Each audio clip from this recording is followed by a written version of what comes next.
Welcome to SVG-TV News for Wednesday, November 20th, 2024. I am Rochelle Batiste with the details. Minister of Agriculture, Sabota Caesar, is reporting that several farms were impacted by the recent heavy rains.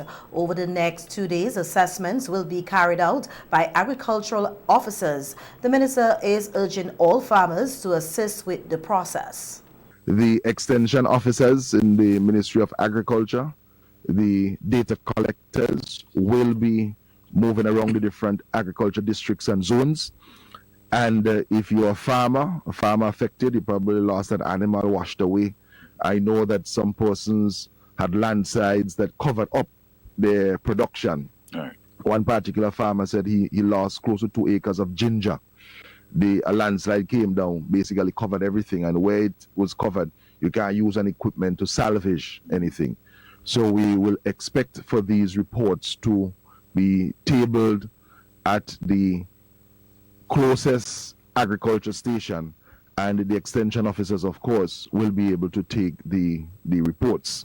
The minister noted that climate change continues to affect farmers, highlighting that earlier in the year, it was the drought that caused significant damage. He also pointed out that assessments were not completed when a Category 4 storm struck, delivering another blow to farmers. It wasn't only in a small location on St. Vincent, it was the St. Vincent and the Grenadines. And we had to be dealing with a humanitarian situation whereby housing, of course, and placing people in shelters. And you had farmers and fishers who were in shelters. So we're now moving from January, February, March, April, drought. June, the assessment was supposed to be in. July, the hurricane. July, August, September, assessments again for the hurricane. And in October, about 3 weeks or so before independence, we distributed assistance to farmers. And of course, we had to bulk up persons who we were assisting from the drought with some of the persons we were assisting from burial. Mm-hmm. The Agriculture Minister is reminding individuals with houses affected by landslides to report the damage to the Ministry of Housing. And in the 72 hours weather forecast, the SVG Met Services says moisture levels or cloud cover have generally decreased across St. Vincent and Grenadines, allowing some daytime heating, and that light winds coupled with daytime heating could trigger localized showers or thunderstorms across St. Vincent and the Grenadines. The forecast says on the southwestern edge of the Atlantic high-pressure system, low-level troughs continue to cross our islands with occasional cloudy skies, scattered showers and thunderstorms towards the weekend. Residents and motorists in areas prone to flash flooding and landslides or near rivers or streams are asked to remain on the alert. With little cooling effect, the SVG Met Services says wind speeds gradually increase towards the weekend with gentle to moderate breeze varying in direction between east-northeast and east-southeast. Sea conditions are slight to moderate in open water with swells ranging from 0.5 to 1.0 meter west of our islands and up to 1.5 meter east of our islands. Small craft operators and sea bathers are asked to exercise caution for occasional northerly swells and rip currents. The SVG Met Services says it will continue to monitor developments across the Caribbean Sea and the tropical Atlantic Ocean, issuing updates or advisories as necessary. Minister of Tourism, Sustainable Development, Culture, Carlos James, is among a number of regional delegates at COP29, championing the need for small island developing states SIDS to secure funding to build resilience against the impacts of climate change. St. Vincent and the Grenadines was recently among 4 OECS member states to secure funding from the Coalition for Disaster Resilient Infrastructure, a global initiative that unites government governments, UN agencies, financial institutions, and the private sector to enhance infrastructure resilience against climate-related risk. On the sidelines of COP29, Minister James emphasized the importance of small island developing states, particularly OECS member states, receiving all the support they can as they are on the front line of the adverse impacts of climate change. Several things that we have to look at. Immediately scaling back on our carbon emissions, ensuring that we're within the target of 1.5 degrees Celsius, ensuring that there is a restructure of the global financial architecture to support and provide resources for those who are adversely affected, and also ensuring that we are not just providing the platform or the mechanism in which we provide climate finance, but there is a great level of accessibility to small island developing states, such as member states of the OECS, to access immediately these financial mechanisms that are going to be important for us to really put in place the resources that are urgently needed to address damage and loss, mitigation for climate change, and adaptation. And it is also critical for us to leverage collectively as a region and all of the work that we're doing from the Commission and the technical input from both the Commission and CARICOM, and to work collectively both from the ministerial level but also from the technical level to ensure that these messages are quite clear, ensuring that we hold major carbon emitters accountable, and recognizing in this global platform that everyone has a voice. SIDS in particular, there is a seat at the table, and we can champion the cause for small island developing states. Minister James outlined some of the projects needed to help build resilience or address damage and loss in small island states. The blue economy threats to livelihoods, fisher folk, farmers, those who are on the front line every single day and that are adversely affected by droughts, high sea level rise, those who are fisher folk, they have to further out to fish because we're seeing depletion of some of our marine resources on the shoreline, and due to warm temperatures and so on, and all of these things. But importantly, infrastructure. You look at most of our Caribbean and OECS countries, you go through the capital estimates and significant amount of resources put in place to deal with mitigation and damage and loss. We're talking about rebuilding roads, rebuilding our shorelines, damage to infrastructure, which are brought about by more aggressive and frequent and unpredictable natural hazards. In case of Boyne, St. Vincent and the Grenadines, we just came out of a Category 4 Hurricane Beryl. Shared the experience with Grenada. The devastation on islands such as Union Island, Mairo, Canouan, Pitti, Martinique, and Carriacou. These are the implications that we have to grapple with when we deal with more aggressive weather patterns, and when we deal with the aggressive nature of what we're seeing now with climate change. And how do we grapple with that, both from lives or survival, sustainability in terms of livelihoods, but also how do we deal with years of recovery, reconstruction, rebuilding. And Minister James is leading St. Vincent and the Grenadines delegation at COP29, which is expected to conclude on November 22nd. Prime Minister Dr. Ralph Gonsalves and Minister of Foreign Affairs Frederick Stevenson are in Guyana for the second CARICOM-India summit. The summit is deemed historic as the first standalone meeting between the heads of government of the two sides to be convened in a CARICOM member state. The engagement is expected to further solidify bilateral cooperation between CARICOM and India in energy and infrastructure, agriculture and food security, health and pharmaceuticals, technology and innovation, as well as human resources and capacity building. India, the world's fastest growing major economy, is keen on deepening ties with the Caribbean community CARICOM, and its Prime Minister Narendra Modi said his country is ready to support the bloc as needed. During the opening ceremony of the summit today, the Indian Prime Minister outlined 7 areas the South Asian country is ready to assist the region in. Those thematic areas correspond with the letters of CARICOM: the supply of passenger and cargo ferries, the provision of an additional 1,000 training scholarships, sharing agriculture and digital technologies, and providing support in renewable energy development and healthcare are among the offers the Prime Minister extended to the regional leaders. His offer of supplying passenger and cargo ferries to the region in particular was met with rousing applause. On this front, he said Caribbean nations are not merely small island developing states, but large ocean countries, and as such, India sees the value of providing the support needed. Prime Minister Modi also acknowledged that the cricket relationship is also very important to his country, not only because India won the T20 World Cup in the Caribbean earlier this year, but because it is believed that the sport is a greater unifier.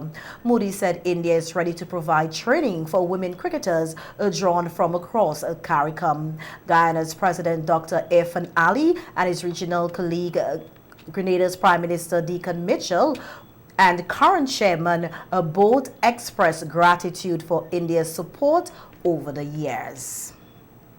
In other local news now, we hear that last Friday, Winair was added to the list of airlines providing services to and from the Argyle International Airport. Other airlines already offering regional services include Leah 2020 and Sunrise Airways. At the ceremony for the inaugural Winair flight, the CEO of AIA, Joseph Graves, stated that the collaboration with Winair opens up new opportunities for both the airline and St. Vincent and the Grenadines. Has been flying under the Caribbean sun, and now they're bringing the same legacy of service to our shores. Winair's reputation for safe and efficient service is truly admirable. Today, we're thrilled to join their network and provide our passengers with seamless access between St. Vincent and St. Martin. This new route is more than just a flight. It's a gateway to exploring a unique blend of cultures, shopping, dining, and connecting with even more destinations beyond. It's like adding a new family member who brings along a suitcase full of exciting possibilities. The CEO of Winair, Hans van der Velde, expressed his satisfaction with the addition of St. Vincent and the Grenadines to their flight schedule, stating that they are excited to expand their services to the island. I have to say, we started without much knowledge.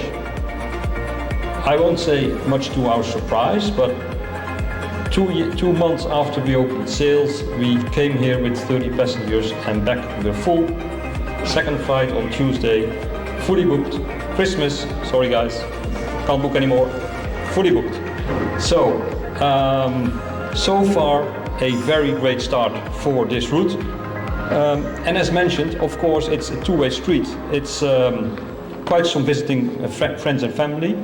But of course, people from St. Vincent can enjoy indeed the beautiful food, the beauty of the island, the food, the shops, which are great in St. Martin. And of course, the adjacent islands, because we connect 16 destinations in the Caribbean. Winair now offers 2 flights weekly between St. Martin, St. Lucia and St. Vincent, including connecting flights between St. Lucia and St. Vincent. In more local news now, we hear that more than 30 awards were presented to students at the schools on Tuesday by the Ministry of National Mobilization for their achievements in saving through their respective school cooperatives. Giovanni Roberts, an officer with the ministry, revealed that savings have continued to increase over the past 2 academic years, with last year marking a record of 700,000 EC dollars. In the academic year 2022-23, over EC $600,000 was generated in savings. That figure, however, eclipsed in 2023-24, where over $700,000 was generated. Put your hands together for junior savers. This means that for both years combined, as the MC said earlier, the total savings was over $1.3 million. This is certainly an achievement worthy of celebration. Moreover, when the income-generating component comes fully on stream, the amount that will be generated would be much larger. Roberts reported that all schools, including preschools, now have students participating in the Junior Savers Account program. She thanked parents and teacher guides who have supported students in developing their saving habits. She also encouraged more students to adopt the habit of saving. Children, remember that it's just the beginning. Continue to pursue your passions. Work hard and never stop saving. The value of discipline, perseverance, and dedication that you have learned will guide you in all future undertakings. To the students who are yet not members of this program, we encourage you to consider joining the school cooperative, starting with a small amount. The cooperative division within the Ministry of National Mobilization is proud to say that the future of cooperative sector is in good hands. I trust that the saving habits that you, our junior savers, have developed will remain with you throughout your lifetime. During the award ceremony, the 4 participating credit unions, Gecko Kingston Credit Union, SVG Teachers Cooperative Credit Union, and the SVG Police Cooperative Credit Union, expressed their pleasure in seeing the students involved in the school cooperatives as it helps promote financial literacy for the future. Of you for what you have achieved and what you continue to achieve, and you take that discipline. If you can save, you can have that kind of discipline to save money, then you can take that into different facets of your life and you will do well, because your parents entrust you with this money. And sometimes the biggest thing that persons face, the biggest challenges that people face is finance, right? And a penny saved is a penny earned. And today I want to replace that with $1 saved, $1 earned. And that is simply reminding us that we save $1 more, and it seems like if it's $1 that has been saved anew. Today, we recognize and celebrate the top savers at each school, and your dedication to saving at an early age sets a powerful example for your peers, and I hope you do encourage your friends to save as well. And it lays the foundation for a financially secure and prosperous future. Definitely good to see the amount that these youngsters have saved. We are in a time where financial literacy is quite a challenge within the region, and this definitely is one of those areas that we are committed to investing more in, because saving leads to better discipline, better financial management on all fronts. The Georgetown Government School was recognized for having the most outstanding saver among primary schools. The National Adolescent Steering Committee, the NASC, plays a vital role in guiding young people on the right path. This was emphasized during this week's Cop Chat program, which focused on the roles and responsibilities of the NASC. I would say the official role of every member of the committee is to manage the youths under their department. So whether it be the police youth club, the adolescent health group, whether it be Christian clubs or whatever, your role is to manage the youths that are under you and provide them with the necessary skill. That is the first and foremost. Apart from that, you are supposed to collaborate with all other members of the group to ensure that programs that are done impacts all of the youth. So it is not just that, it is a, what we put it, like a holistic approach. That's what I was. The Secretary of the Committee, Malin Young, outlined the roles of the committee members. It's aimed at providing a pathway for holistic development of young people, and so that they are equipped with the necessary skills and knowledge to charter their own course and be able to sit at decision-making table. We have seen that development throughout St. Vincent and the Grenadines, where young people So we hear their voice even on social media on topics such as the murder rate, unemployment rate, school and other things where we allow them, because if you look at our time, we're not as old as it would sound, but in our time, we know growing up, young people really didn't have a voice. You understand? You couldn't even answer back mommy. Mommy would find that as very insulting. Yes. Yeah, right. So we're saying no, they have a voice, right? And not only from the human science point, but also when we look at from biology, children know what is best for them. Young also took the opportunity to provide an update on the committee's progress to date. Creating the action plan, launching the policy, launching the activity. We have gone a step further. We have actually had youths who we have sent away on training, where they have returned. Some have already started their own business. Some have actually, we have done behavioral change program. And this is one of the things that I'm really proud of, because I see children who have been sent to us or are sent to other agents of the committee who really society had given up. And I could say of this issue, I remember maybe about 2 or 3 Christmas ago, I was in Coates, that's the store. Sorry, not Coates. I was in Coates, the furniture store, and I heard somebody call me. And when I look around, there was a police officer that was behind me, and I like, police officer. And I look again, it was one of our youth that we had, and when he came, he was very troublesome. He was one of like, society has written him off, but through the training and what we have done in terms of behavioral change, we saw that. And not him, we have seen many who are now teachers, those who have gone off to study. We have seen those who have come back and are actually playing pivotal role in our society. The National Adolescent Steering Committee has been collaborating with other youth organizations, including the Marion House. Now, at the peak of the tourism season, many hotels are experiencing an influx of stayover visitors. The Spring Hotel in Bequia had a slow start, but things have been picking up, according to hotel manager Jason Sargent. Sargent said that many locals have been enjoying the beauty of the hotel, which is nested inland in Bequia, surrounded by lush green forests. The season this year has started a little bit slow. But it has started, and because we cater for a lot of local events, there's always something happening at Spring Hotel. So that's very good for the staff, and we enjoy receiving guests and taking care of guests here as well. You may have heard by now of Express Pizza Bequia, and Spring Hotel is actually the home of Express Pizza Bequia.